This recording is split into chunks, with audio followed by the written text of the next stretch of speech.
hermanos, espero que me escuchen bien. Gloria sea al Señor, hermanos. Perdónenme si la alergia la tengo mal. Comúnmente hoy es de lo peor que lo he tenido.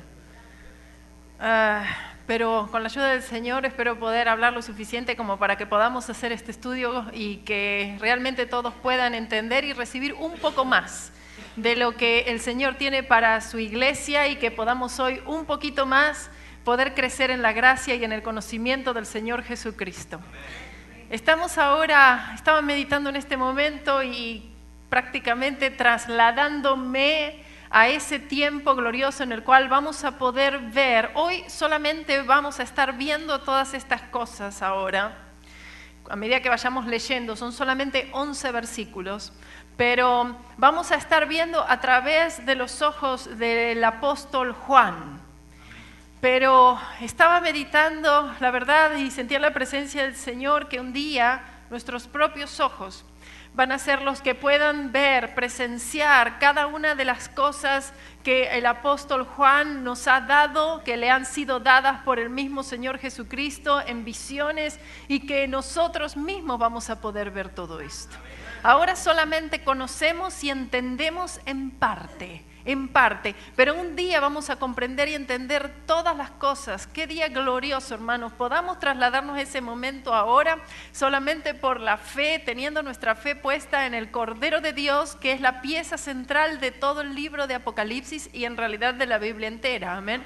Pero ustedes van a ver este nombre, el Cordero y una y otra vez, porque todo esto que un día vamos a poder presenciar, todo esto que nosotros vamos a tener en la vida futura y los primeros frutos que estamos viviendo ahora y que podemos tener ahora, todo es gracias al Cordero inmolado. Todo es gracias a la sangre derramada del Señor Jesucristo. Ese es el motivo por el cual nosotros hoy estamos aquí, que no hemos sido condenados, que no estamos ahora sufriendo eternamente en un infierno. Es gracias a lo que Cristo hizo en la cruz y gloria sea a Dios que Él nos encontró primero, Él nos amó primero, Él me encontró a mí y lo único que pude hacer es simplemente extender mi mano y tomarme de este Señor glorioso y creer en lo que Él hizo por mí en la cruz. Vieron que ya hemos estudiado y visto las 7 iglesias de Asia. Todas esas 7 iglesias y hemos visto toda la edad de la iglesia. Entonces ahora estamos concluyendo, estamos al final ahora verdaderamente de lo que sería la edad de la iglesia o de la dispensación de la gracia, que en realidad va a continuar la dispensación de la gracia en realidad hasta después, hasta la segunda venida de Cristo. Pero entonces, y durante el milenio también, en realidad, porque la gracia de Dios es continua, ¿no? En todas las edades. De la única manera que una persona puede ser salva es por la gracia de Dios, es decir, la bondad de Dios. Entonces, pero ahora ya cuando se termine la edad de la iglesia, ya con esta última iglesia en la cual estamos ahora nosotros, es la iglesia de la Odisea. Cuando dice allí la iglesia de la Odisea, se refiere a la iglesia apóstata, ¿se acuerdan? Nosotros somos ahora, estamos, mejor dicho, en ese lugar que es la iglesia apóstata. No, eso no estoy diciendo que nosotros somos una iglesia apóstata, sino que estamos en esa era, en ese tiempo en el cual la iglesia ha apostatado, se ha apartado de las verdades del evangelio. Cuando acá 20 años, 30 años, 40 años atrás, aquellos que tienen ya mucho tiempo en la iglesia, en el Señor, han visto realmente tanta cantidad de aberraciones en la palabra de Dios, tanta cantidad de herejías, de falsa enseñanza, de apóstoles por todos lados, profetas y tanta cosa, ¿verdad? Que esto hace 20 años, 15 años inclusive, no se veía de esta manera como ahora. Uno es como que llega un momento, ahora los que han sido salvos estos últimos tiempos, 5 años, 4 o 5 años, le es normal, ¿es verdad o no? Pero le es como normal, todo esto, el apóstol, el profeta, de acá, de allá, todas las diferentes enseñanzas y doctrinas raras, de enseñanzas de hombres, le son como raro escuchar todo esto. Pero para el que ya tiene mucho tiempo, entonces comienza uno a darse cuenta de lo bajo que ha caído la iglesia y que por eso es que se la conoce como la iglesia apóstata, la iglesia de la Odisea, donde el Señor se encuentra por afuera, ¿no? Golpeando, pidiendo de entrar, porque ya no se encuentra el Señor dentro de la iglesia, sino fuera. Ahora, así todo, cuando ustedes van viendo cada una de estas iglesias, ven que siempre se encuentra un remanente. Ese remanente ha estado por todas las edades, ha estado desde el día 1, ha estado siempre este remanente. Amén. Ya comenzando con Abel. ¿Ah? Entonces, siempre ha habido un remanente que se ha mantenido en el Señor, con su mirada puesta en el Señor. Entonces, este remanente va a recibir recompensas del Señor, los que se permanecen hasta el fin, los que están siguiendo al Señor de todo corazón y con todo esfuerzo de mantenerse en la verdad de la palabra de Dios y su mirada puesta en la cruz de Cristo. Entonces, este remanente, que con la fortuna y la gracia de Dios somos todos y cada uno de los que estamos en este lugar, si el Señor Jesucristo viniera en este momento, estaría terminando la edad de la iglesia con el arrebatamiento. Entonces, aquí cuando nosotros ahora vamos a empezar a leer con el versículo 1 del capítulo 4, y que este mensaje de hoy, por decir, o este estudio de hoy, tiene por título, el que está sentado en el trono. Amén. Y voy a empezar a leer el versículo 1. Amén. Después de esto realmente sí vamos a estar orando. Me pidieron por unos enfermos, vamos a estar orando por la hermanita aquí, vamos a estar orando por algunos enfermos y también vamos a estar orando por otras peticiones que ustedes tengan hoy, hermanos. Así que cualquier cosa que sea, usted expóngasela al Señor y hoy vamos a estar orando por todo eso. El que está sentado en el trono. Versículo 1 voy leyendo, hermanos. Dice, después de esto miré y he aquí una puerta abierta en el cielo. Y la primera voz que oí como de trompeta hablando conmigo dijo, sube acá y yo te mostraré las cosas que sucederán después de estas. Ahora, vieron que allí dice que después de esto miré. ¿Después de qué? ¿No? Uno lee, por lo menos yo leo y digo, después de esto miré, pero la pregunta sería, ¿después de qué?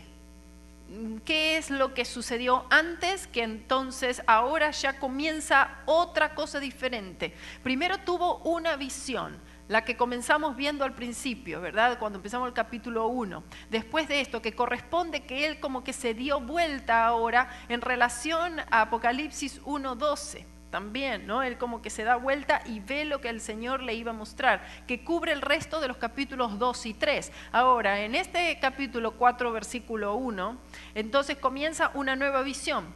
Y después, cuando vayamos al capítulo 5, van a ver que empieza otra visión, que es llevada por todo ese mismo capítulo también. En Apocalipsis 5:1 está otra visión más.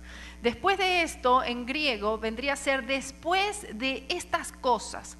¿Cuáles serían estas cosas? Estas cosas serían, lo que dije recién, la edad de la iglesia es terminada. Después de todo esto que hemos visto anteriormente, después de que todas estas iglesias y todas estas dispensaciones hayan pasado, entonces ahora viene una nueva era.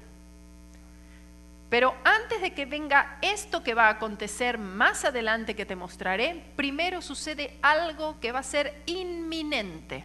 Primero va a suceder un evento que va a conmocionar al mundo entero, que es el arrebatamiento de la iglesia, el rapto de la iglesia o la resurrección, como le quiera llamar. Entonces dice, esta expresión que ustedes van a ver varias veces, aparece como unas 11 veces en el libro de Apocalipsis, dice y miré, o y vi, miré, se refiere justamente a esta visión que el Señor le está mostrando a él. Se refiere a este tiempo posterior a la edad de la iglesia y que concluye con el arrebatamiento de la iglesia. Entonces, a partir del capítulo 4 empezamos a ver, ustedes van a empezar a ver capítulo tras capítulo, no hay mención de la iglesia en la tierra. En la tierra no se menciona la iglesia, no se dice nada de la iglesia, no se la ve a la iglesia en la tierra, sino solamente se la ve a la iglesia en el cielo. Amén. Entonces, con esto vemos que hasta el capítulo 19 tampoco hay mención de la iglesia, sino una vez en el cielo, pero eso sí no va a ser después del capítulo 19, cuando es la segunda venida de Cristo, que viene la iglesia con el Señor. En cuanto a la visión general, somos llevados a ver al Dios eterno que gobierna sobre todas las cosas.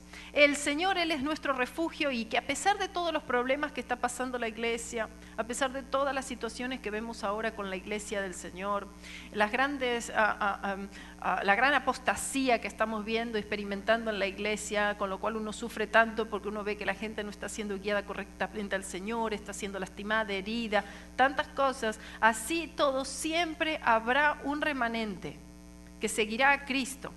y que lo va a hacer en total fidelidad al Señor y que va a hacer esa iglesia que el Señor Jesucristo está preparando sin mancha y sin arruga, que va a encontrarse con el Señor Jesucristo en el aire, que es en el arrebatamiento. En este mismo versículo, sigamos dejándolo allí, el versículo 1 ahí, para que puedan ir viendo parte por parte. Cuando dice allí, menciona que hay una puerta abierta. Esta puerta abierta le permite a Juan ahora ver en la dimensión espiritual qué es lo que va a venir más adelante. En esta puerta abierta en realidad es una puerta que en el sentido espiritual fue abierta por el Señor Jesucristo. Con su muerte y su resurrección, el Señor Jesucristo abrió esta puerta. Todos los que por la fe entran pueden ser salvos, recibir las bendiciones de Dios, pueden beber del agua de vida gratuitamente, porque esta puerta ya ha sido abierta por la cruz del Calvario. Esto es lo que significó justamente cuando el velo allí del templo fue rasgado. De arriba hacia abajo fue rasgado ese velo al morir el Señor Jesucristo en la cruz. Y este velo era lo que separaba al hombre pecador, ¿se acuerda?, del lugar santísimo. El hombre no podía entrar allí o sería fulminado automáticamente. Entonces este lugar fue abierto. Y ahora, por medio de la sangre de Cristo, todo aquel que quiera puede entrar. Usted puede entrar, todos podemos entrar por la fe. Tiene que ser únicamente, es lo único que puede pagar en el cielo es la fe. Nada más que por la fe usted puede entrar. Fíjense que allí menciona la voz. Esta voz que es la que le iba a estar revelando a Juan todas las cosas. Esta voz, que es una voz como de trueno, también en el capítulo 1 menciona esta misma voz, que es la voz del Señor, también la menciona como de trueno. Y esta voz es una voz que habla con total poder, con total autoridad. Es la voz del mismo Señor Jesucristo que suena como una trompeta. El Señor tenía que mostrarle, debía mostrarle, porque por ejemplo en inglés dice las cosas que that you must see, that must happen, that I must show you. Habían cosas que debía mostrarle. En español no lo dice de esa manera, pero en realidad el texto lo que nos quiere decir que Dios tiene y debe y debía enseñar y mostrar todas estas cosas, en este caso aquí al apóstol Juan, para también dárnosla a nosotros y que nosotros tuviéramos conocimiento de estas cosas. Dios no quiere que la iglesia se mantenga ignorante. Hoy en día vemos que muchos de la iglesia se mantiene ignorante porque no quieren hablar de muchas cosas, no porque esto es muy complicado, no porque esto va a traer confusión, no porque esto va a causar alguna discusión, no porque esto otro no lo hablamos, porque entonces algunos se ofende y entonces empiezan a sacar partes de la Biblia, empiezan a cortar y a decir solamente lo que ellos quieren decir, que al final no provoca absolutamente nada en la gente. Porque también nosotros tenemos que pensar, hermanos, también tenemos que pensar, preguntar, porque mantienen a los cristianos que no tienen preguntas, no tienen inquietud, no pasa absolutamente nada dentro de ellos.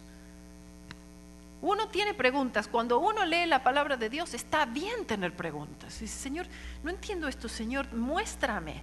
Tener preguntas, una inquietud, significa que hay un deseo de querer aprender, de conocer más, de avanzar, de seguir, de no quedarme con eso, bueno, sí, así dice, y uno se queda, sino como que uno quiere avanzar, quiere conocer, profundizar en la palabra de Dios. Entonces esta voz le revelaría cosas futuras, la voz del Señor. Yo quiero que el Señor me revele a mí, que así como le ha revelado al apóstol Juan, que el Señor nos siga revelando de lo que ya tenemos escrito allí. No hay nuevas revelaciones, eso sí, no hay nuevas revelaciones, y vienen con cosas nuevas y todos nuevos rollos. No hay nuevas revelaciones. La revelación que nosotros necesitamos tener es de lo que ya está escrito, de lo que ya ha sido entregado. No necesitamos nosotros ir y buscar nuevas revelaciones, nuevas visiones, nuevos sueños, nuevas profecías. Ya todo está escrito. Ya todo ha sido dado. Amén. Así que no necesitamos escuchar otras voces. Solamente la voz del Señor, del Espíritu de Dios que nos habla, que nos revela lo que ya el Señor Jesucristo nos ha entregado y que lo tenemos en su palabra. Así que no hay excusa para mantenerse ignorantes. El Señor debía mostrar estas cosas porque son las que van a pasar. Solo los decretos de Dios son los que van a pasar. El hombre se la pasa decreta y decreta y declara y decreta y confiesa y todo este tipo de cuestiones que hace el hombre, el movimiento palabra de fe, se la pasan decretando diferentes cosas, pero lo que el hombre decreta no interesa absolutamente para nada. A mí me interesa saber qué decretó Dios. ¿Qué es lo que ha sido declarado por Dios? Dios es el que decreta y Dios es el que declara, no el hombre.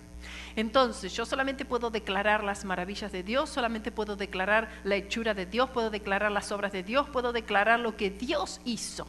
Pero no es que yo tengo un poder creador. El que tiene el poder creador es Dios. Yo no puedo crear nada. Solamente puedo crear algo de algo que ya ha sido hecho, pero no puedo crear de la nada, solamente Dios puede crear de la nada. Entonces, todo lo que Él decretó va a acontecer. Él ha determinado el final desde el principio. Él ya sabe, el final desde el principio.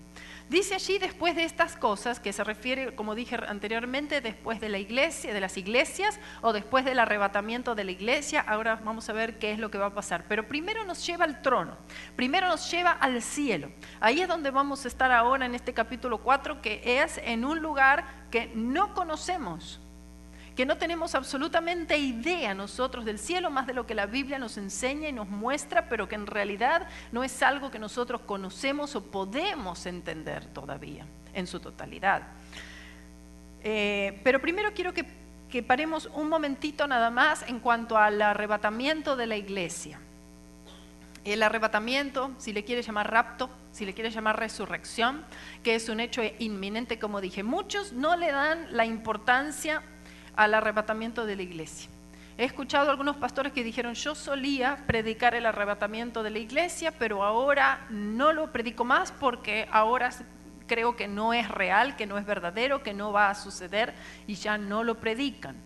Entonces, usted tiene que estar muy atento a ver qué es lo que usted está oyendo, de qué fuente usted está siendo alimentado espiritualmente, ¿no? Si es que está siendo alimentado espiritualmente, de qué fuente es que está recibiendo la información y la palabra de Dios. Y tiene que tener ciertas cosas que usted tiene que saber que se están enseñando.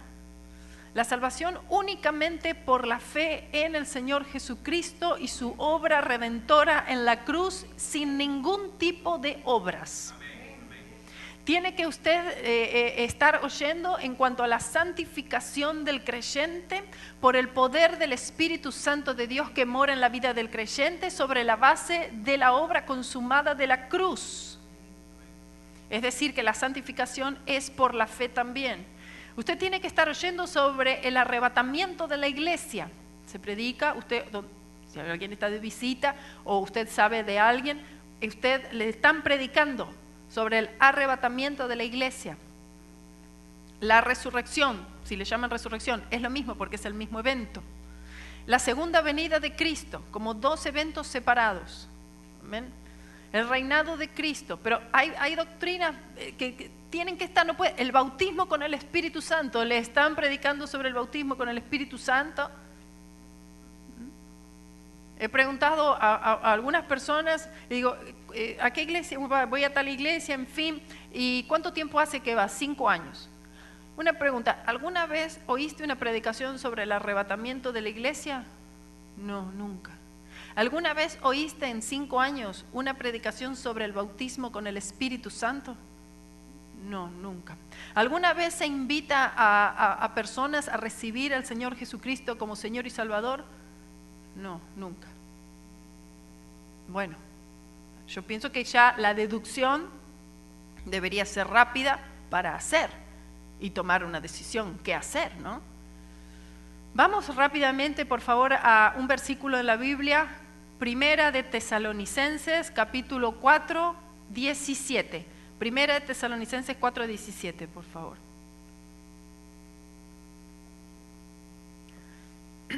Aquí habla de este momento, no podemos leer todo, pero solamente este momento en el cual nos encontramos con el Señor Jesucristo en el aire.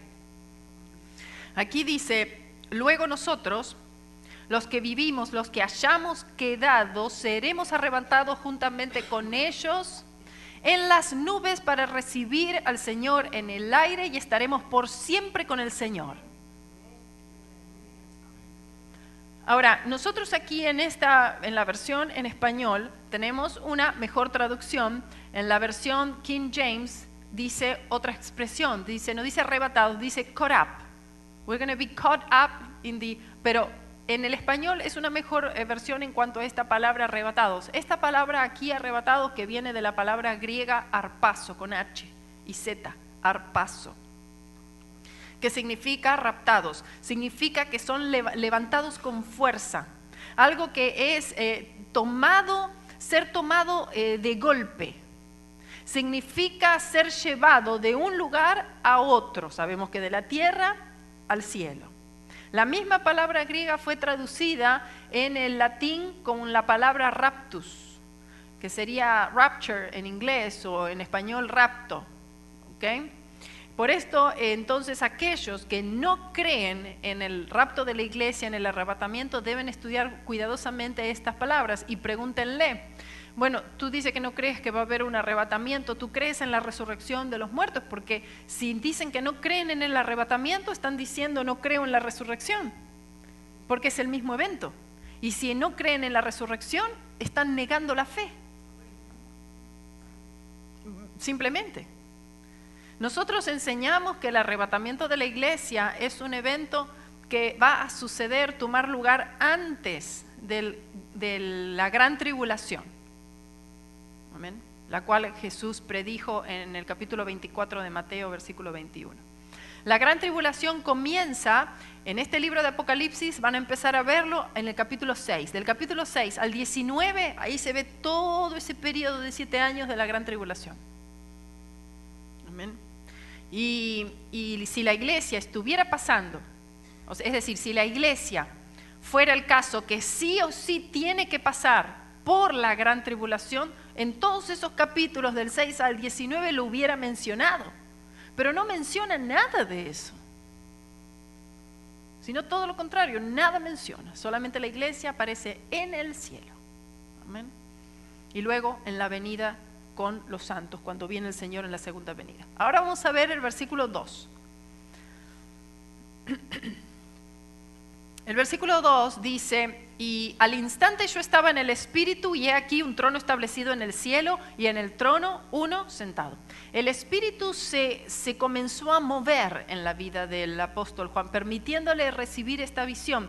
Él no fue físicamente al cielo, sino que el Espíritu Santo de Dios le ayudó a ver estas cosas de una manera real. Así este trono, él ve el trono que viene siendo la pieza central realmente de todo este capítulo, el capítulo que viene y de toda esta visión, es el trono de Dios. Y también él ve a uno que está sentado en el trono. Ahora vamos allí donde dice en el Espíritu. Él estaba en el Espíritu. Solo una persona llena del Espíritu Santo, y quiero decir con esto, me refiero a una persona llena con el Espíritu Santo, aquel que cree en lo que la palabra del Señor nos menciona en Hechos capítulo 2 versículo 4, que puede entender esta terminología, aquellos llenos del Espíritu, que se encuentran muchas veces en el Espíritu. Aquellos que han sido llenos del Espíritu Santo, uno se encuentra muchas veces en este lugar, en el Espíritu. No se puede explicar, a veces en momentos de oración, a veces en momentos de adoración al Señor, en momentos de alabanza al Señor. No siempre, pero momentos en los cuales uno se encuentra en ese lugar, en el Espíritu. No estoy hablando en sí de un trance ni nada de eso, pero un momento en el cual uno entiende esta terminología, es decir, en el Espíritu.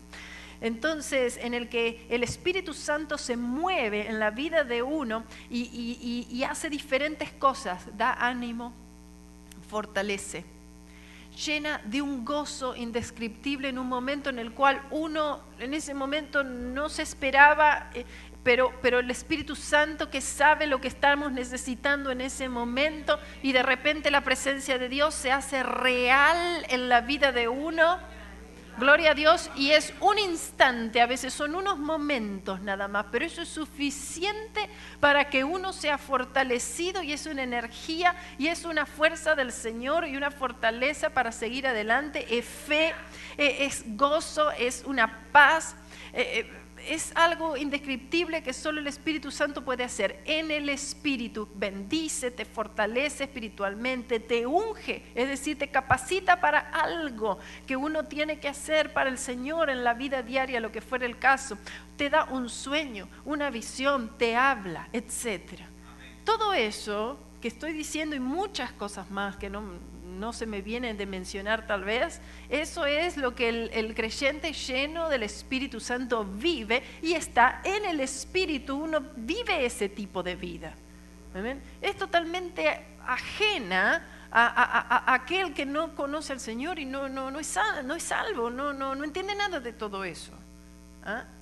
Y uno tal vez pueda hablarle y decirles cosas y la persona, ay, mira, se me pararon los pelos de lo que tú me dices. No entienden nada, pero es que es la presencia del Señor. La presencia del Señor que uno la lleva a la presencia del Señor, ¿verdad? Gloria sea al Señor. Entonces, tiempos en los que se está en el Espíritu, ¿no? Muchas veces, en la oración, el Espíritu, o a veces simplemente hablando la palabra con alguien, compartiendo algo con alguien, y uno está en el Espíritu. Aunque ya le digo, no es que sucede en todas las ocasiones, pero sí en momentos, sí, en el cual es como que se le da la ocasión al Espíritu Santo que pueda moverse de esta manera. Creo que en aquellos que no creen y hasta rechazan el bautismo con el Espíritu Santo, con la evidencia de hablar en otras lenguas, tendrán poco conocimiento de lo que estoy hablando en este momento. Aunque el hablar en otras lenguas en sí es de extrema bendición para el creyente, es definitivamente una parte de ser bautizado con el Espíritu Santo, pero sí que abre la puerta, este bautismo abre la puerta a una vida de poder y abre la puerta al mover y a la operación del Espíritu Santo en otra manera. Amén. Lamentablemente hoy mucho se le atribuye en muchas iglesias, en muchos círculos cristianos se le atribuye mucha operación, mucho mover, se le atribuye al Espíritu Santo cuando en realidad es la carne. Pero también por otro lado están iglesias que por miedo a irse supuestamente dicen no, que se descontrola, se desordena todo, bueno, por miedo a irse por ese lado, les cierran la puerta totalmente al Espíritu Santo. Entonces, no tienen ni una cosa y tampoco tienen la otra. Entonces están duros ahí, tiesos así, no levanto brazo porque le descontrola, no porque no hago. Entonces directamente no pasa nada.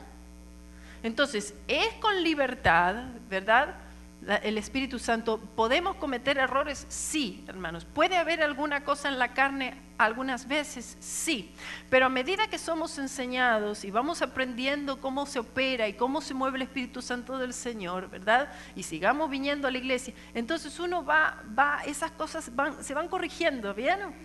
Se van corrigiendo esas cositas a veces la misma persona, porque miren, cuando uno está en la carne en algo, a los 20 segundos te diste cuenta. 20 segundos nada más necesitas como mucho para darse cuenta que uno está haciendo algo en la carne. Y a veces por vergüenza uno sigue en la carne y ahora ya lo empecé, ahora lo tengo que seguir. Y empieza. Entonces, entonces ahora miren, pero no eliminemos al Espíritu Santo, no lo limitemos al Espíritu Santo, pero tampoco vayamos a la carne, sí, Señor, ayúdame, que sea en el Espíritu. Si danzo, en el Espíritu. Amén. En el Espíritu Santo. Hablar en lenguas en el Espíritu, hablar en el Espíritu, orar en el Espíritu, adorarte a ti en Espíritu. Todo tiene que ser en el Espíritu, porque nada en la carne Dios puede recibir, nada.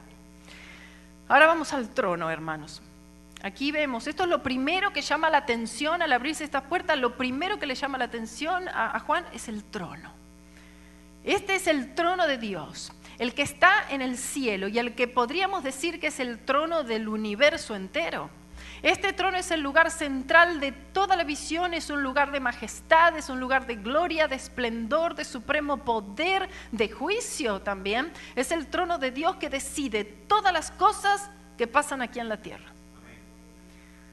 el que estaba sentado en el trono. Se refiere a Dios el Padre, que es el que está sentado en el trono. Juan da una descripción del trono, no se atreve, aunque parecería que sí describe, pero fíjense que en realidad no, de la manera que uno imaginaría, que no se atreve, describe el trono, pero no se atreve a describir en sí al que está sentado en el trono. Vamos al versículo 3 ahora. Dice, y el aspecto del que estaba sentado era semejante, ¿vieron? No hay detalles.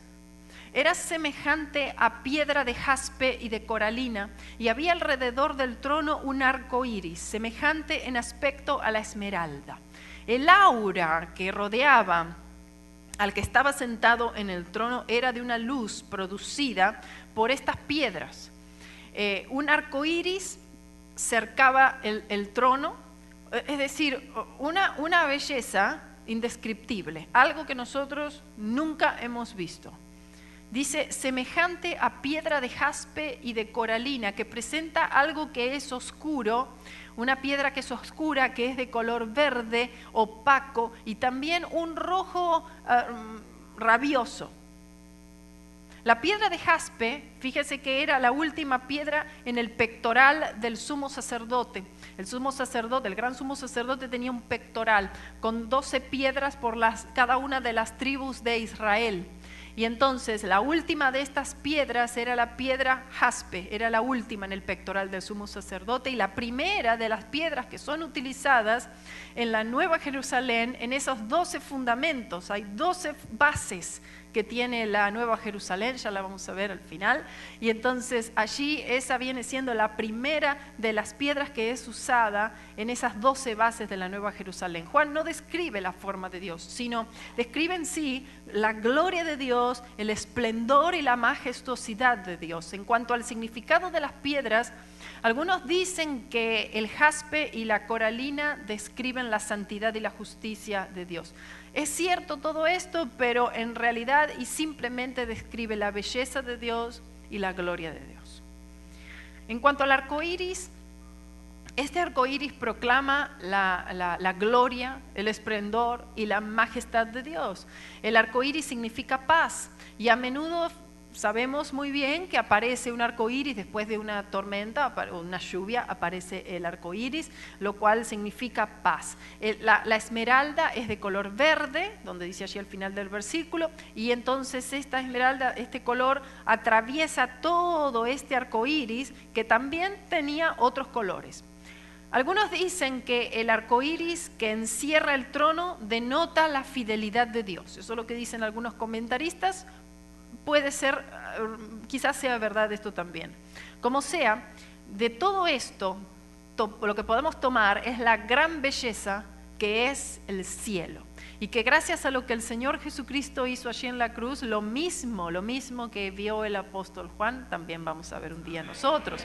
Ahora, la pregunta es, ¿somos dignos de ver todo esto?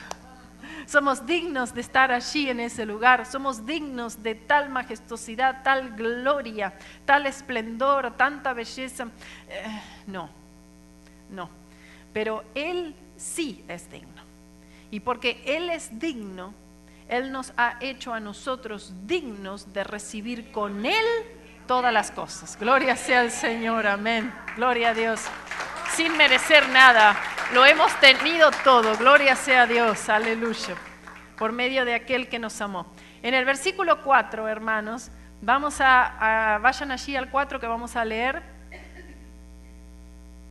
Y alrededor del trono había, ustedes van sumando toda esta ilustración tan hermosa, ¿no? Alrededor del trono habían 24 tronos.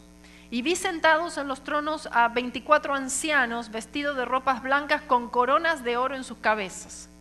24 tronos, asientos, probablemente en un semicírculo. Estos 24 tronos estaban probablemente puestos de esta manera, están puestos de esta manera en una especie de semicírculo alrededor del trono principal de Dios. ¿Por qué 24? Diferentes cosas le voy a decir de por qué sería 24, lo que se dicen algunos comentaristas, algunos eruditos, ¿no? Y lo que creo que es acertado en lo que significaría por qué 24. Algunos han sugerido que es porque son las 12 tribus de Israel, pero el doble. Significa los gentiles y los judíos. Otros dicen que son 2 sets de 12, representando el Antiguo Testamento y el Nuevo Testamento. Otros dicen que representan los 12 patriarcas y 12 de los 12 apóstoles. Todo esto en sí presenta el mismo pensamiento, es decir, que estos ancianos representan la obra completa de Dios en todas las edades. Es decir, desde el principio de los profetas, con los apóstoles y en toda la era de la iglesia, todos aquellos hombres de Dios, ministros de Dios, profetas y apóstoles incluidos, en todas las edades de lo que es la iglesia. Como sea, estos son individuos que son familiares o que nos van a ser familiares a nosotros, que son en la Biblia y que fueron redimidos igual que todos nosotros por la sangre de Cristo. Luego dice ropas blancas que están vistiendo ellos, que representa la ropa blanca, la vestidura blanca como la vestidura del lino. El lino representa la justicia, la pureza, la justicia de Cristo. En Apocalipsis 19, 8 dice: y a ella se le ha concedido que se vista de lino fino, limpio y resplandeciente, porque el lino fino son las acciones justas de los santos. Esto muestra, estos ancianos allí vestidos de blanco, muestra el producto final, el resultado final. La idea que ya la carrera ha sido corrida, ha sido terminada, ha sido ganada la batalla y ahora ya están estos santos en gloria gracias al sacrificio de Cristo. Tienen coronas de oro también. Significa varias cosas. El oro sabemos que tipifica la deidad de Cristo. Cristo es Dios, el oro. El poder que descansaba, esa autoridad y ese poder que descansaba sobre la vida de estos ancianos, que descansa sobre estos ancianos, y las coronas mismas significan una autoridad real, no real de que es verdadero, sino real de realeza, ¿entienden? En el versículo 5 ahora vamos, donde dice: y del trono salían relámpagos y truenos y voces, y delante del trono ardían 7 lámparas de fuego, las cuales son los 7 espíritus de Dios. Relámpagos y truenos y voces. Estamos sumando aún más cosas a toda esta visión, ¿ven? Estamos viendo el arco iris, las piedras preciosas, la voz, el trueno, los relámpagos, el arco iris, los 12 tronos, los 24 ancianos, 24 tronos quiero decir. Proclama el hecho que esto era una imagen increíble. Estar parado ante el trono de Dios con este despliegue increíble de color, de poder, de brillantez, de iluminación. Y entonces también a esto se añaden ahora relámpagos, truenos y una voz que presentan algo majestuoso e incomprensible. Las voces no eran en sí lo que nosotros pensamos que serían voces, sino que se refiere a los truenos. Todo esto que está aquí viendo Juan es algo que sucede en el cielo, y es algo que sucede en el trono de Dios, y es algo que sucede constantemente. Tenemos que entender esto, ¿eh? Esto que estamos diciendo sucede en el trono de Dios constantemente, nunca cesa. Gloria sea a Dios. Y vamos a ver el motivo de todo esto. ¿Por qué no cesa? ¿Y qué es lo que no cesa? Una adoración y una alabanza a Él. El Espíritu de Dios se refiere al Espíritu Santo. donde menciona allí en el versículo, solo hay un Espíritu Santo, no hay 7 Espíritus Santos, allí dice los 7 Espíritus de Dios, pero en realidad sabemos que solamente es un Espíritu Santo, no 7, por lo que este número 7 en realidad lo que está denotando es la perfección, se refiere también a los atributos del Espíritu Santo, que son totales, son completos, son absolutos y perfectos. Este número 7 entonces se refiere no a 7 Espíritus Santos, sino que se refiere a los 7 atributos del Espíritu Santo. Aquí se menciona el fuego también en relación al Espíritu Santo. El bautismo con el Espíritu Santo también es relacionado al fuego, ¿ah? Por lo que se acuerda lo que había dicho el gran profeta Juan el Bautista cuando él dijo de Jesús: yo a la verdad los bautizo en agua para arrepentimiento, pero el que viene después de mí, que es más poderoso que yo, cuyas sandalias no soy digno de llevar, Él os bautizará con el Espíritu Santo y fuego, en Mateo 3:11. Entonces, no el fuego de juicio, sino que el bautismo con el Espíritu Santo, que es un bautismo de fuego, eso es un bautismo de fuego, un bautismo de poder, un bautismo de fuego. Porque el Espíritu Santo, el bautismo con el Espíritu Santo, si usted no ha recibido el bautismo con el Espíritu Santo, usted tiene que anhelarlo, pedirlo, recibirlo por la fe, porque el Espíritu Santo tiene un acceso aún mayor sobre su vida para limpiar todo vestigio de pecado. Y eso es lo que Él seguirá haciendo a aquellos que ya han sido bautizados con el Espíritu Santo, quienes mantienen su fe en la cruz de Cristo, es limpiar, quemar, limpiar todo vestigio de pecado, que mantengamos una vida santa para el Señor por medio de la fe. Entonces, luego fíjense que dijo en el versículo 12 de ese mismo capítulo 3, su aventador está en su mano y limpiará su era y recogerá su trigo en el granero y quemará la paja en fuego que nunca se apagará. Es decir, esa paja se refiere a toda impureza, a todo pecado, a todo aquello que no le agrada al Señor en la vida nuestra. El Espíritu Santo va quemando, va sacando. Saca lo malo, pone lo bueno, básicamente. El bautismo con el Espíritu Santo, hermanos, y vuelvo a esto porque viene en relación a todo lo que estamos leyendo, no es meramente el hablar en otras lenguas, sino que el Espíritu Santo se dedica a remover todo vestigio de pecado. Recuerden esto, porque mucha gente se enfoca en la lengua, pero no, acuérdense de lo que en realidad es recibir el bautismo con el Espíritu Santo. No se enfoque en sí en la lengua, que es la evidencia inicial, sino enfóquense en el Espíritu Santo y lo que Él empieza a hacer en la vida de uno y todo lo que Él puede hacer. Dice, en cuanto a estos 7 atributos que se describen, ¿no?, que menciona aquí, fíjese lo que dice el profeta Isaías en Isaías 11:2.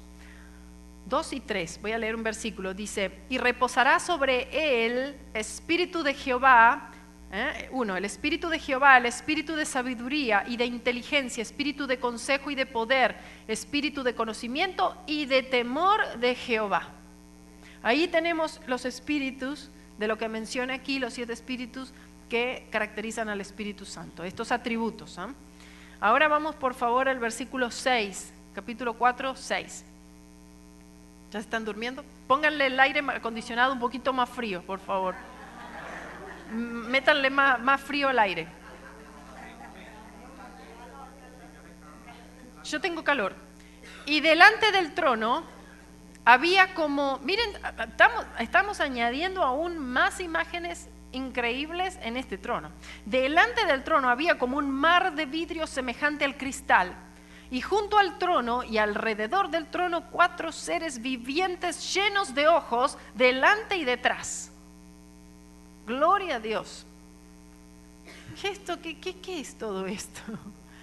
Oh, no sé, pero yo solamente siento la presencia del Señor. Mar de vidrio. No es un mar como nada que hayamos visto. En cualquier playa, la más hermosa en la que haya estado, donde el mar era el más transparente de todos y podía verse los pies, ni siquiera como ese, y lo hermosos que son también. Pero este mar como de vidrio, tan transparente, tan puro, comparado a un mar, que reflejaría la brillantez del arco iris seguramente, algo como nada que hayamos visto aquí en la tierra. Pero ahora vayamos a estos tan interesantes, ¿no?, para estudiar estos 4 seres vivientes, estas criaturas. Estas criaturas son seres de los que no tenemos conocimiento. En Ezequiel, ¿se acuerdan en el profeta Ezequiel? Isaías también, ahora vamos a ver, menciona seres vivientes similares a estos, o idénticos a los querubines, como dijo Ezequiel, y se levantaron los querubines, dijo Ezequiel en Ezequiel 10:15. 2 ojos, bueno, 2 ojos entendemos, 2, pero lleno de ojos, por delante y por detrás. No, uno trata de más o menos imaginarse de qué, pero uno no sabe de qué se llega a tratar esto. Dios creó estos seres. Él los creó así y Él los creó para un propósito. Porque todo lo que Dios hace, todo tiene un propósito, todo tiene sentido. Entonces, ¿podrían estos seres estar asociados a la omnisciencia de Dios? Que Dios todo lo sabe, pasado, presente, futuro. Podría estar relacionado también, ¿no?, a esto mismo, ¿no?, que Dios ve todas las cosas, el pasado, el presente y el futuro. Yo creo que sí, que puede ser que sí, que esté relacionado a justamente esto. Vamos al versículo 7. El primer ser viviente era semejante a un león. Vean estas palabras, todo tiene sentido, semejante a un león. El segundo era semejante a un becerro. El tercero tenía rostro como de hombre. Y el cuarto era semejante a un águila volando. 3 de estas criaturas vivientes tienen aspectos de animales. Y la otra a un hombre. León, becerro, águila y un hombre. Todos estos seres pueden hablar, lo cual nos habla de una inteligencia sobrenatural, porque los animales no pueden hablar, pero aquí estamos hablando de estos aspectos de animales que la cabeza nos da a entender que la cabeza es de león, la otra cabeza es de águila, la otra cabeza es de becerro.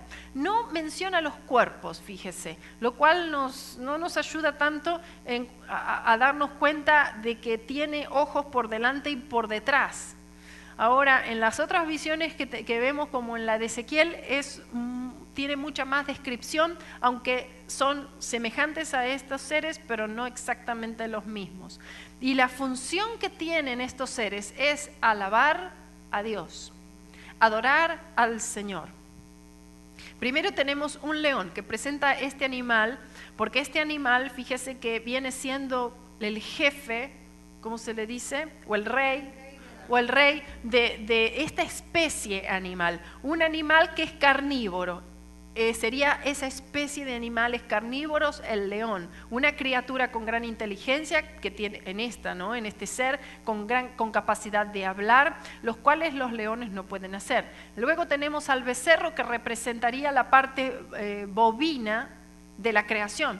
No son animales carnívoros, son animales herbívoros, solamente comen, ¿verdad?, plantas. Luego viene el hombre siendo la mayor creación de Dios. Y sabemos que no fue por animales, sino que fue solamente por el hombre que el Señor Jesucristo murió en la cruz. Se lo describe un poco diferente a los otros. Dice que tenía, ahí se menciona, rostro como de hombre, porque los animales tienen cabeza, pero no tienen rostro. Es decir, tienen rostro, pero uno no dice, bueno, el rostro del animal, sino que es el que tiene rostro, el que tiene cara, semblante, rostro, es un hombre. Amén. Los animales no tienen rostro, sino cabeza, solo el hombre sí que tiene rostro. Vamos al águila. Un águila volando representa ahora a todos los animales alados, animales, aves. Son similares a los que vio Ezequiel, aunque los que vio Ezequiel tenían 4 alas, 4 rostros, no alas, 4 rostros.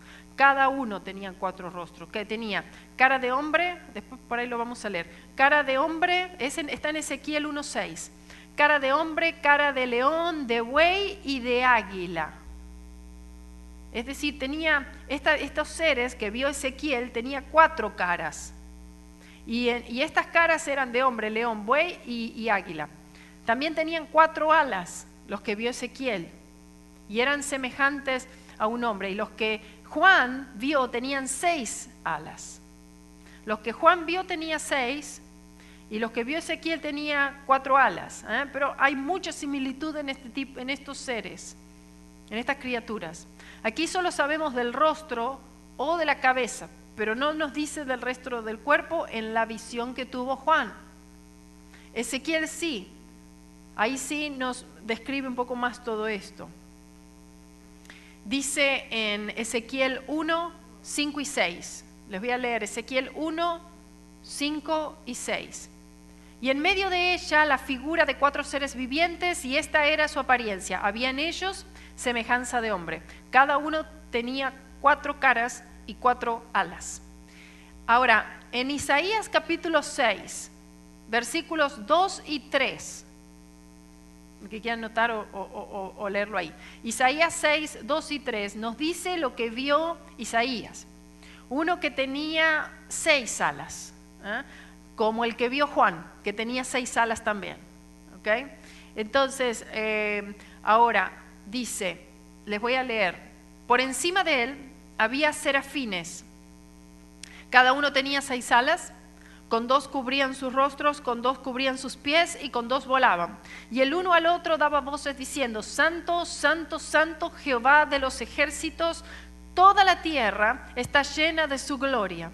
El propósito de esta visión que tuvo el profeta Ezequiel forma la base de toda la profecía que él iba a dar. Ezequiel fue comisionado a profetizar la destrucción del antiguo templo y la reconstrucción del nuevo templo. Entonces, ahí estoy bien, les leí varios versículos para que veamos, los que vio Juan, los que vio Isaías, los que vio Ezequiel. Y en cuanto a Ezequiel, fíjense el contraste de Ezequiel con Juan, en el que Ezequiel, el ministerio de él, la comisión que él tenía, era profetizar sobre la destrucción del templo y la reconstrucción del nuevo templo. Y que aquí Juan está profetizando sobre la destrucción de la creación como la conocemos ahora y la reconstrucción, digamos, de una nueva creación. Se destruye el viejo orden mundial para dar lugar ahora a una nueva creación. Versículo 8 del capítulo 4.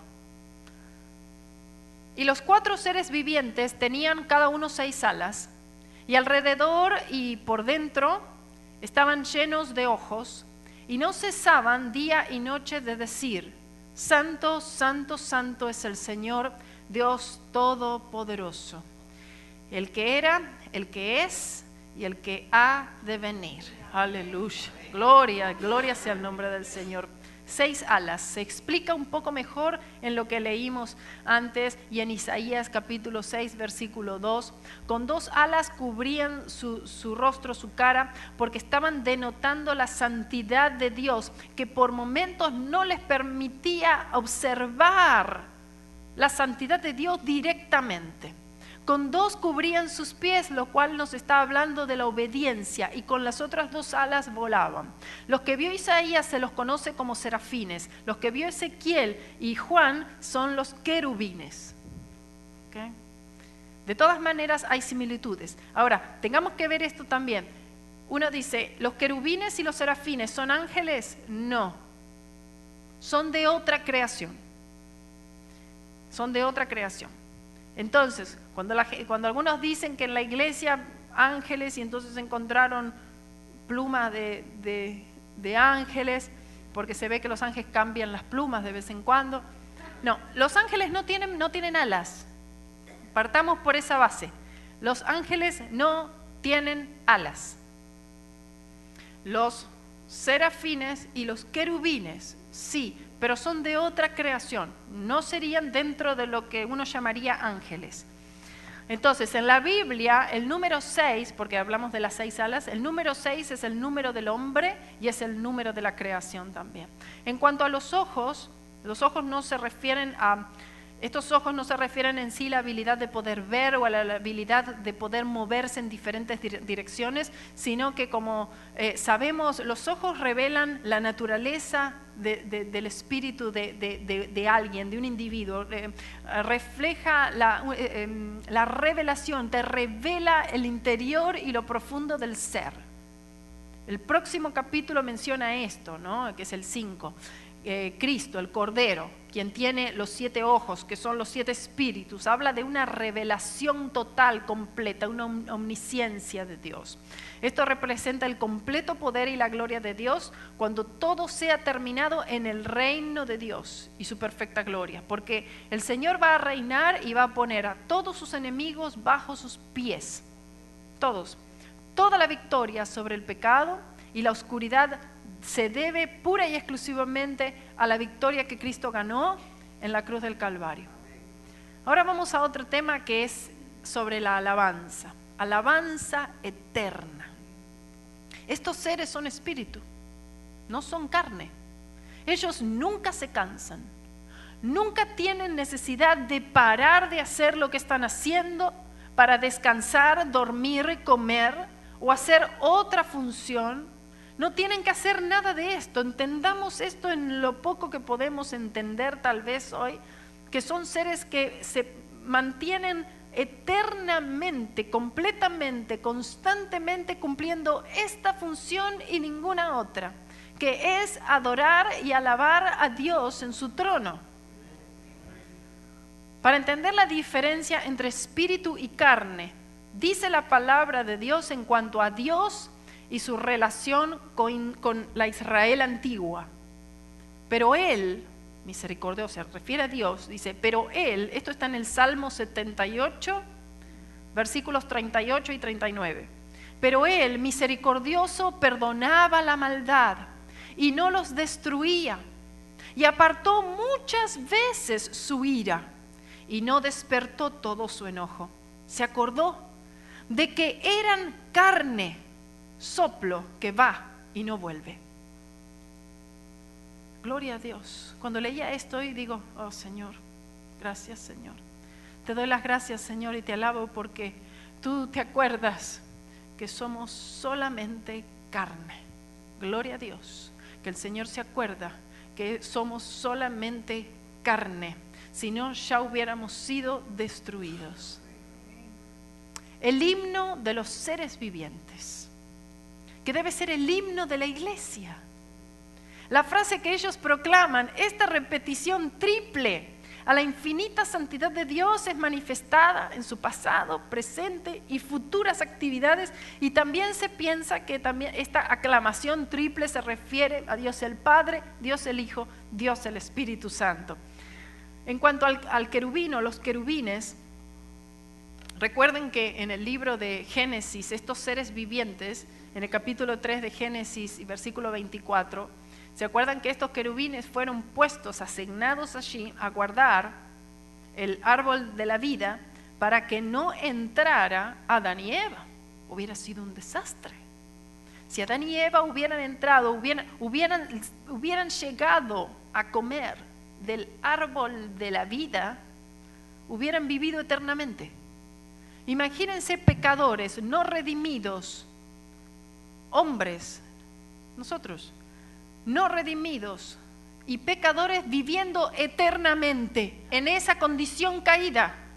¡Qué desastre!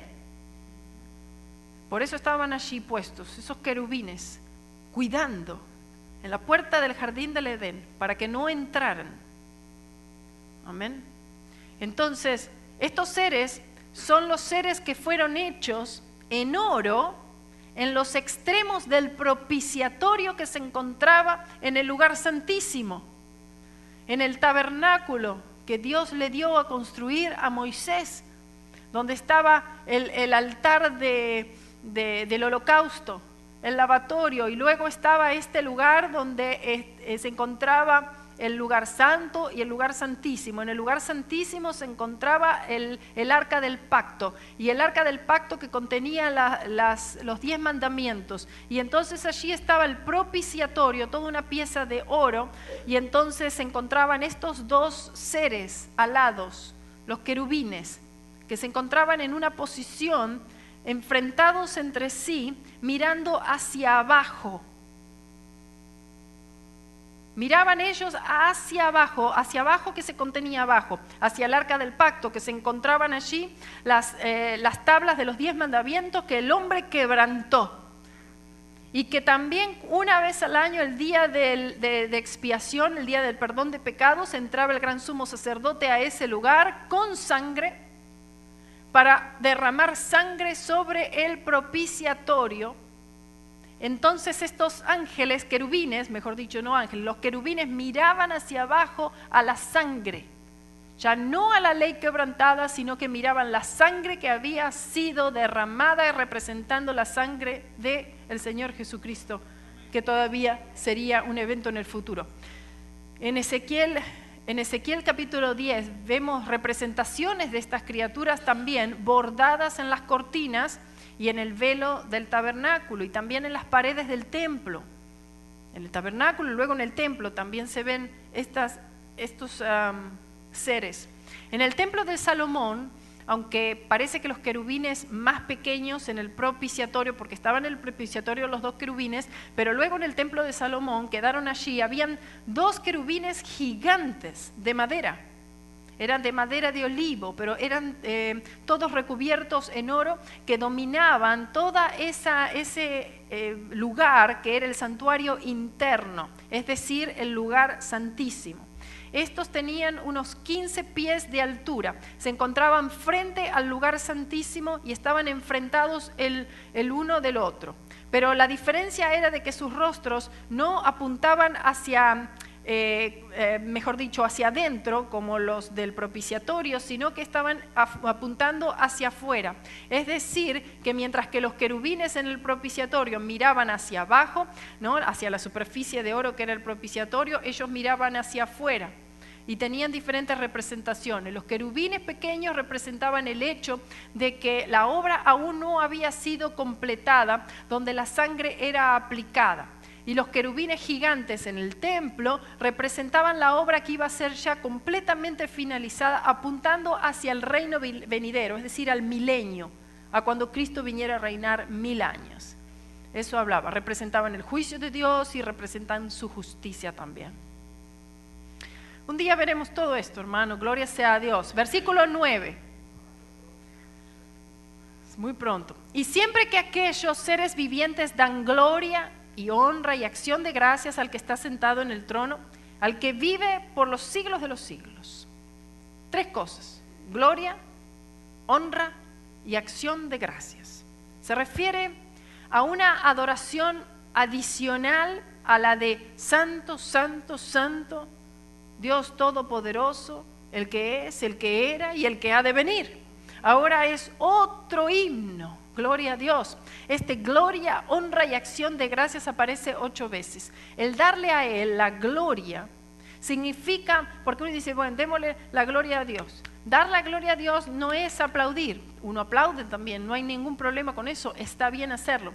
Pero el darle la gloria a Dios, en realidad lo que es reconocerlo a Él por lo que Él ha hecho. Lo que se refiere siempre a la cruz. ¿Qué es lo que Él hizo? La cruz. Él envió a su Hijo a morir a la cruz del Calvario para salvar al hombre del pecado. Entonces, después dice dar honor. Dar honor es reconocer a quién hizo estas cosas. Cuando uno busca al Señor en oración, hay que buscarle más por quién Él es y por lo que Él ha hecho, y no por lo que yo le pueda pedir que Él haga, que también es correcto hacerlo, pero ¿me entiende? Con un entendimiento, con un reconocimiento de quién Él es y lo que Él hizo. Entonces, al entender esto, hermanos, la acción de gracia es verdadera, es genuina. La acción de gracias es lo que debemos hacer constantemente. Dar gracias a Dios. Todo el tiempo, en todo momento, considerando todo lo que Él hizo por mí. en haberme salvado. Esta redención tan grande, esta salvación tan grande que tenemos. Por eso es que le adoramos, por eso es que le alabamos, por eso es que lo honramos y le damos gracias. El que no tiene un entendimiento de la cruz no puede adorar, no puede alabar. Tal vez está haciendo esto, pero no está entendiendo el motivo del por qué uno está en este lugar, por qué es que uno no hay un entendimiento de nada. La tierra debería imitar lo que sucede en el cielo, es decir, la constante alabanza, la constante adoración, el constante agradecimiento al Señor. Eterno, Él es eterno. En el versículo 10 dice, los 24 ancianos se postran delante del que está sentado en el trono. ¡Qué imagen imponente! Estos 24 ancianos que están en sus tronos, salen de sus tronos y se postran delante del que está sentado en el trono y adoran al que vive por los siglos de los siglos y echan sus coronas delante del trono diciendo. El segundo himno es cantado por los 24 ancianos. Recuerden que los 24 ancianos representan toda la obra de Dios, todos los cristianos, por decir. Cuando los seres vivientes confiesan, repito, cuando los seres vivientes confiesan una y otra vez, recuerden que esto no para, continuamente confiesan la verdad de la santidad de Dios, en respuesta, los 24 ancianos echan sus coronas a los pies, se postran y echan sus coronas a los pies de aquel que es único y que es digno de adorar. La adoración es una actitud, no un acto. Incluye un acto, porque uno adora y uno... Pero esto que uno hace es alabar. Y la adoración es una actitud del espíritu. Es una actitud, más que un acto. Es una actitud del espíritu. Los 24 ancianos, la acción de los 24 ancianos que representa la iglesia de Dios en el cielo, nos muestra lo que la iglesia tiene que hacer en la tierra. ¿Será que verdaderamente la iglesia o nosotros aquí entendemos la gloria, entendemos la gracia, entendemos el esplendor, la magnificencia, el poder, la maravilla del Dios Todopoderoso? ¿Será que lo entendemos? ¿Lo conoces tú al Señor verdaderamente? ¿Lo conoces a Él espiritualmente? Jesús dijo, el que me ha visto a mí, ha visto al Padre. Y para poder comprender a Cristo, tienes que entender la cruz. No puedes separar a Cristo de su obra redentora en la cruz. Solo cuando entendemos la cruz verdaderamente, apropiadamente, entonces podemos entender a Cristo, por consiguiente, al Padre, lo que significa que entonces entendemos la palabra. Porque la palabra habla de Cristo, porque la palabra es Jesús encarnado.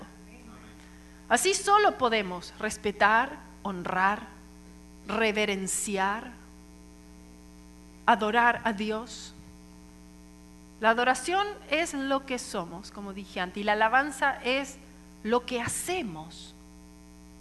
De hecho, uno puede adorar a Dios sin decir una palabra, porque es una actitud del Espíritu. Amén. Miren lo que la palabra adoración aparece, esta palabra 24 veces en este libro. Pero fíjense esto, 11 veces la palabra adoración es, ¿cómo se dice? Dirigida hacia Dios, Dios y el Cordero. Después tenemos 9 veces, esta palabra es dirigida hacia el anticristo, quien también será adorado. Y 2 veces es dirigida al diablo, quien también es adorado. Entonces ustedes ven allí el conflicto que hay. Los que adoran a Dios y los que adoran a Satanás, porque no hay más. No hay más para adorar, no hay más. Vean ese conflicto que hay allí. En Juan, capítulo 4, versículos 23 y 24 dice, Juan 4, 23 y 24, un versículo conocido por todos nosotros, dice, más la hora viene y ahora es, cuando los verdaderos adoradores adorarán al Padre en espíritu y en verdad, porque también el Padre tales adoradores busca. Es decir, que Dios tiene que buscarlos porque no es fácil encontrarlos. No se encuentran fácilmente este tipo de adoradores que son los que Dios quiere. Dios es espíritu. Y los que le adoran en espíritu y en verdad es necesario que adoren. Es decir, no es en la carne, no es en la emoción, no es con un salto, no es con una danza, es en espíritu.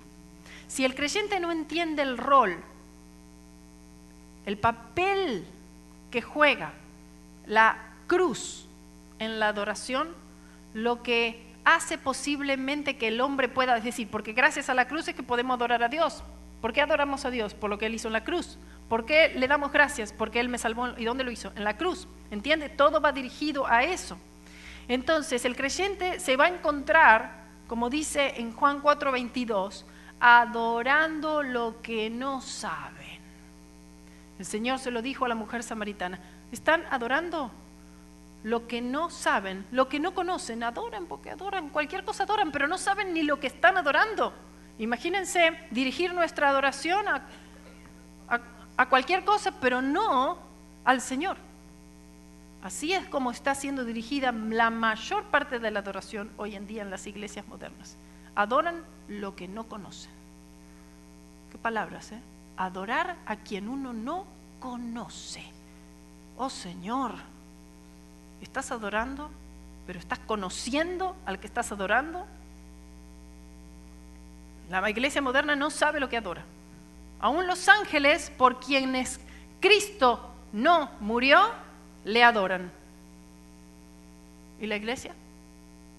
¿Le adora en espíritu y en verdad?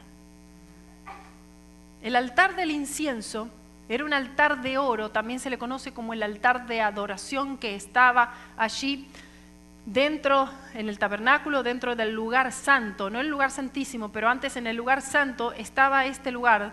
Al entrar allí se encontraba del lado derecho la mesa del pan de la proposición, del lado izquierdo se encontraba el candelero de oro, y entonces más allí se encontraba, justo antes de donde estaba el velo, se encontraba el altar de incienso, o llamado altar de oro, o también conocido el altar de la adoración. Y de allí entonces el sumo sacerdote, del sacrificio de ese animal, traía lo que se quemaba allí, incienso, y tomaba del fuego de ese altar de holocausto, y de ese fuego traía y lo introducía allí en el altar de incienso. Por eso ¿se acuerdan en Levítico 10? Nadab y Abiú, los dos hijos de Aarón, que murieron instantáneamente por ofrecer fuego extraño, ¿se acuerdan? Es decir, que el fuego extraño lo tomaron no del altar del holocausto. El altar del holocausto representa la cruz, porque allí era donde iba a ser tomado un animal inocente, una víctima inocente, iba a ser degollada por el oferente, y entonces esa sangre iba a ser derramada. Representaba la cruz, lo que Cristo haría para perdonar el pecado. Y entonces allí esas brasas, ese fuego, era el que era llevado conjunto con el incienso, iba a ser llevado a ese lugar y puesto en el altar de oro. Y entonces ese incienso iba a llenar todo ese lugar de un aroma, iba a impregnar de un aroma dulce, delicioso, un olor grato. Lo único que es olor grato para Jehová es el sacrificio de su Hijo en la cruz, no nada de lo que nosotros hacemos ni nuestras obras. Entonces, fíjense que a lo que voy es esto, que debido a la cruz y el derramamiento de sangre de esa víctima inocente, es que entonces ahora el sumo sacerdote podía llevar, ¿verdad?, el fuego al altar de la adoración dentro del lugar santo, porque ahora es posible la adoración y las oraciones son contestadas, lo cual representa el incienso, las oraciones de los justos que van al cielo y son contestadas gracias al sacrificio que fue hecho primeramente. Sin sacrificio no hay salvación, no hay adoración, no hay oración contestada, no hay nada. cruz. ¿Usted la ve?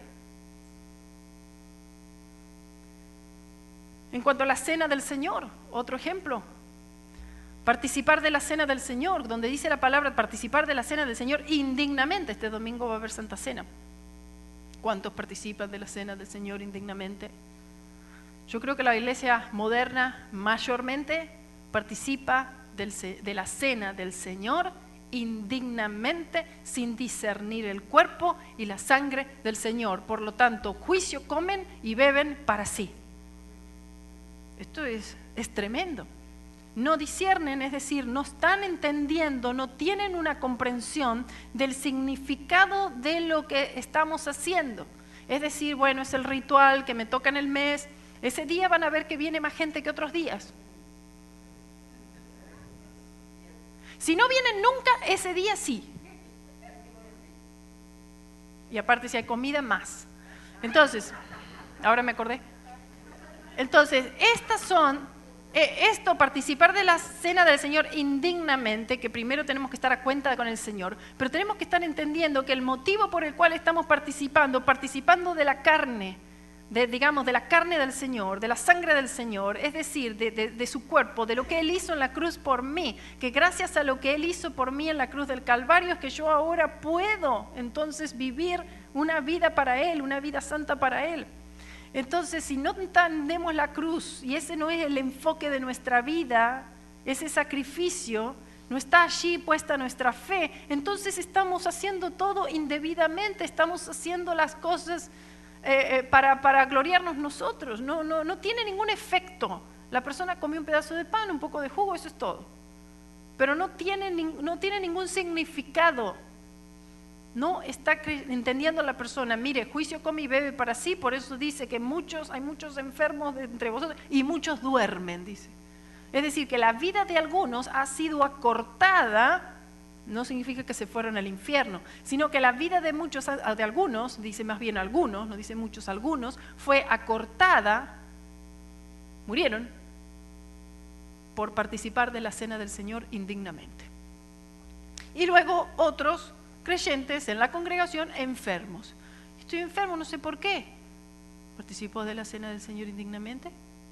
Sin discernir el cuerpo y la sangre del Señor. No significa que todos los casos de enfermedad son esos, no estoy diciendo eso. Bueno. Versículo 11 del capítulo 4, que es el último. Señor, digno eres de recibir la gloria y la honra y el poder, porque tú creaste todas las cosas y por tu voluntad existen y fueron creadas. Bueno, si nosotros no entendemos, si no tenemos una revelación de lo que somos, de que nosotros no somos dignos, si no tenemos un entendimiento de nuestra verdadera condición delante de Dios, no vamos a poder tener un sentido, un entendimiento, una revelación de cuán digno es el Señor. Digno es Él, yo no soy digno. Amén. Él solo es digno. Él solo es digno de recibir la gloria y el poder y la honra. Dice, porque Él es el creador de todas las cosas y ahora nosotros podemos tener una cercanía con Dios. Podemos estar cerca de Él gracias a la sangre derramada del Cordero de Dios. Gloria sea al Señor. Pongámonos en pie, le voy a llamar por favor a los músicos que vengan un momento. A mi esposo le voy a decir por favor que pasen y nos ministre con una alabanza, una adoración, por favor, en esta hora. Necesitamos ahora con este mayor entendimiento, creo y confío en todos nosotros en lo que Dios requiere. Como les decía anteriormente, que el Señor me había hecho notar algo hace bastante tiempo atrás, que si los ángeles, si los seres vivientes, si estas criaturas vivientes me adoran a mí, constantemente lo hacen, nunca cesan de hacerlo en mi trono, por quienes yo no derramé mi sangre. ¿Cuánto más nosotros Debemos adorarle a Él en espíritu y en verdad constantemente, por quienes sí murió y resucitó al tercer día. Y hoy está sentado a la diestra de Dios Padre, intercediendo por los santos, quien un día vendrá por sus santos y más adelante volverá con ellos a reinar por 1000 años, y por siempre estaremos con el Señor. Gloria sea el nombre del Señor, aleluya. Gloria sea el nombre del Señor, aleluya. Aleluya. Al que está sentado Sí, Señor, gloria a en el trono. Dios. Si quiere pasar a este altar, está libre, para que usted pueda venir y expresarle una adoración al Señor. Gloria a Dios, aleluya, Él se merece. Sea el honor.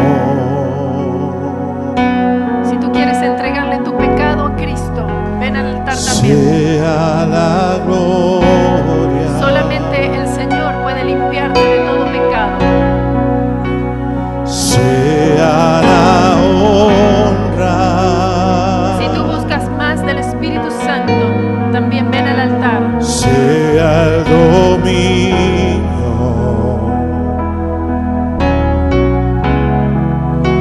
Los siglos de los siglos. Poderoso eres, Señor. Poderoso Dios.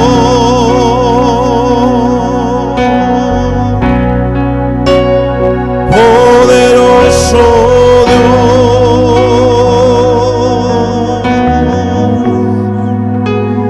Poderoso Dios.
nuestras voces una vez más y decirle: poderoso. Tú tienes el poder, Señor, solamente. Poderoso. Haz la obra, Señor, en nuestras vidas. Aleluya. Gloria a Dios. Poderoso. Mi alma clama por ti.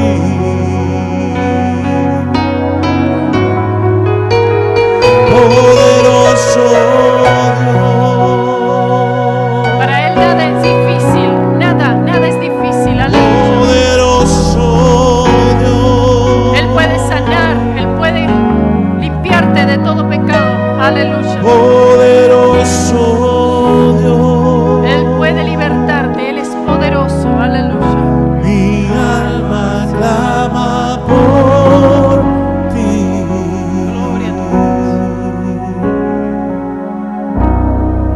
Oh Cristo. Aleluya. Aleluya. Gloria sea tu nombre, Señor. Oh Padre, en el nombre de Jesús. Ayúdanos, Señor, en esta iglesia, Padre. Oh Dios mío, que podamos darte a ti la adoración y la alabanza, Señor, que se asemeje a la de esos seres vivientes, Señor, que te adoran de día y de noche constantemente.